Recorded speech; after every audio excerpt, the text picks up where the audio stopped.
بسم اللہ الرحمن الرحیم الحمدللہ رب العالمین والصلاة علی محمد وآلہ الطیبین الطاہرین المعصومین اما بعد فقد قال اللہ تبارک و تعالی فی کتابہ بسم اللہ الرحمن الرحیم انما یرید اللہ لیذھب عنکم الرجس اہل البیت ویطہرکم تطہیرا اللہم صلی علی محمد وآل محمد۔ اللہ تعالیٰ جل شانہ فرماتے ہیں کہ میں نے اہل بیت محمد کو، آل محمد کو ایسا پاک کر دیا ہے ہر طرح کی برائی سے کہ جیسے کہ پاک کرنے کا حق ہے، بس ان کا قول، ان کا فعل، ان کے اشارے سب کچھ میرے اشارے پر ہیں، میرے کہنے پر ہیں، میری اطاعت پر ہیں۔ میرے بہن بھائیوں، میرے عزیزوں، ہمیں اگر دنیا میں اور آخرت میں عزت چاہیے، بلندیاں چاہیے، انعامات چاہیے تو محمد و آل محمد کا دامن پکڑ کے رکھیں۔ یہ میں آپ کے سامنے صحن جامع رضوی سے آپ نے مسجد گوہر شاد کے ساتھ ہی گنبد امام رضا دیکھا ہوگا۔ مولا رضا کو پہچاننے اور ان کے حرم کو پہچاننے، مولا رضا کے صحن جمہوری میں جیسے کہ میں نے آپ سے بات کی تھی کہ وہاں پر سونے کے طلائی 2 مینار ہیں، اسی طرح صحن انقلاب میں 2 مینار ہیں، لیکن وہ سونے کے نہیں ہیں۔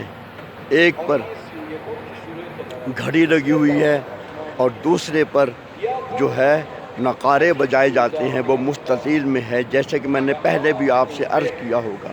اور اسی طرح صحن آزادی میں جب آپ رواق کے امام خمینی کی طرف جائیں تو وہاں پر بھی ایک مینار ہے اور اس پر بھی ایک گھڑی لگی ہوئی ہے۔ مولا رضا کا حرم اپنی مثال آپ ہے۔ اتنا بڑا حرم کسی بھی معصوم کا یا کسی بھی نبی کا نہیں ہے۔ یہ بہت بڑا حرم ہے، یہ اللہ تعالیٰ نے ان کو عطا کیا ہے۔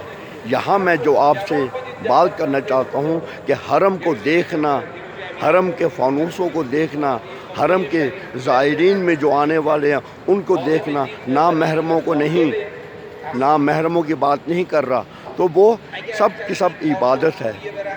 اور عبدالسلام بن صالح حربی کہتے ہیں کہ مولا رضا علیہ السلام کو اس وقت میں نے سنا کہ جب وہ دیب الخزائی سے باتیں کر رہے تھے، آپ نے فرمایا کہ رات اور دن میں کوئی فرق نہیں آئے گا، کوئی نقص نہیں پڑے گا، لیکن یہ جگہ سود جو ہے میرے زائرین کی اور میرے زوار کی آنے جانے کی جگہ بن جائے گی۔